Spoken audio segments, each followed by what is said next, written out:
No oven, no mould, no problem. মাত্র একটি ডিমে মিল্ক ম্যাঙ্গো পুডিং যে এত মজাদার হয়, না খেলেই মিস করবেন। আসসালামু আলাইকুম, আশা করি সবাই ভালো আছেন। আজকে আমি খুবই স্পঞ্জি ও সুস্বাদু মিল্ক ম্যাঙ্গো পুডিং তৈরি করব। প্রথমে 1 কাপ কুসুম গরম দুধ নিয়েছি। দুধগুলো এমন গরম হবে যাতে 10 সেকেন্ড আঙ্গুল ভিজিয়ে রাখতে পারি মতো।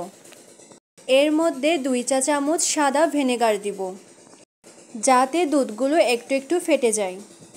আপনাদের বাসায় যদি ভিনেগার না থাকে তাহলে এর পরিবর্তে 1 চা চামচ লেবুর রস দিতে পারেন। দুধগুলো এখন বড় একটি বাটিতে ট্রান্সফার করে নেব। এর মধ্যে একটি ডিম দিব, 2 চা চামচ রান্নার তেল দিব, 1/4 চা চামচ বেকিং সোডা ও 1/2 চা চামচ বেকিং পাউডার দিব। আগে থেকে চেলে রাখা 1 কাপ ময়দা, 1/2 কাপ চিনি এবং 1/2 চা চামচ ভ্যানিলা এসেন্স দিব। এখন এগুলো একটা হুইস্কির সাহায্যে ভালো করে মিশিয়ে নিব। দেখতেই পাচ্ছেন ব্যাটারটি কেমন হয়েছে। এবার মোটা তলানিযুক্ত একটি ফ্রাই প্যানে ঢেলে দিব। আমি একটি বেকিং পেপারে ঘি ব্রাশ করে নিয়েছি, তারপর ঢেলে দিয়েছি। তবে মোটা তলানি আছে এরকম প্যানে কেকটি রান্না করবেন। ঠিক 15 মিনিট পর কেকটি রান্না হয়ে গিয়েছে। এবার আমি আমার পছন্দ মতো শেপ দিয়ে কেটে নিব। দেখতেই পাচ্ছেন কেকটা কত সফট হয়েছে। মনেই হচ্ছে না ফ্রাই প্যানে তৈরি করা কেক। এবার একটি কাঁটা চামচের সাহায্যে ভালো করে প্রিক করে নিব, যাতে শিরাগুলো ভালো করে অবজার্ভ হয়। আমি যেহেতু ম্যাঙ্গো মিল্ক পুডিং বানাবো, তাই এখন ম্যাঙ্গো মিল্ক তৈরি করে নিব। এখানে 5 টুকরা আম নিয়ে ব্লেন্ডার করে নিব। এখন একটি মিক্সিং বলে 3 কাপ দুধ ফুল ক্রিম দুধ নিয়েছি।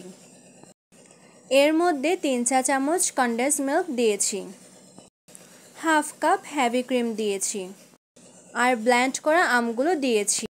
আপনারা চাইলে হেভি ক্রিমটা স্কিপ করতে পারেন, তবে ক্রিমটা দিলে টেস্টটা দ্বিগুণ বেড়ে যাবে। এখন ভালো করে মিক্স করে নিব। এবার ধীরে ধীরে মিল্ক ম্যাঙ্গো শেকটা কেকের উপর ঢেলে দিব। আমি সবগুলো শেক একেবারে দিব না, অল্প কিছু রেখে দিব পরবর্তীতে দেওয়ার জন্য। এবার ডেকোরেশনের জন্য হুইপ দিয়ে সুন্দর করে সাজিয়ে দিয়েছি। আপনারা চাইলে এটা স্কিপ করতে পারেন। তারপর মাঝখানের অংশে কিছু আম দিয়ে আরও সুন্দর করে সাজিয়ে দিয়েছি।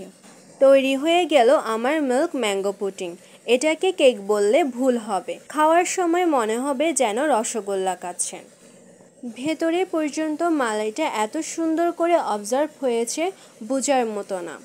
কেকটা মুখে দেওয়ার পর চাবানোর প্রয়োজন হয় না, মুখে দিলেই মিলিয়ে যাবে। পাকা আমের স্বাদে 3টি দুধের কম্বিনেশন খেতে অসাধারণ লাগে। প্রচণ্ড গরমে ঠান্ডা ঠান্ডা 1 পিস মালাই কেক খেলে আর কিছুই লাগবে না। আমার তো মনে হয় না এত সহজে সুন্দর ও শান্তির ডেজার্ট আর দ্বিতীয়টি আছে। আপনারা অবশ্যই বাসায় তৈরি করবেন আর আমাকে কমেন্ট করে জানাবেন কেমন লেগেছে। সবাই ভালো থাকবেন। আল্লাহ হাফেজ।